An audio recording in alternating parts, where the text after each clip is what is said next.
कौन आपनकर ACL surgery हे सरछि ताले चलंतु आमे बुझिबा आपण केमिति रिहैबिलिटेशन करके पुनी नॉर्मल लाइफ को फेरी परिबे।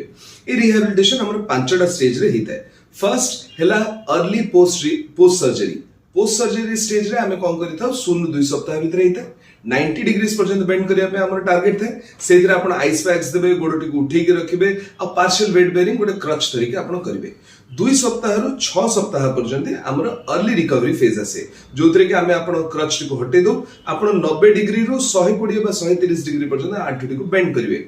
तापरे आसे हमर फंक्शनल बा स्ट्रेंथ ट्रेनिंग। एतरे फंक्शनल एंड स्ट्रेंथ ट्रेनिंग रे आमे आपण क्वाड्रिसेप्स हैमस्ट्रिंग ए मसल गुडा आमे करितो। एटा 3 मास पर्यंत हमर आपण को चलीथिबो।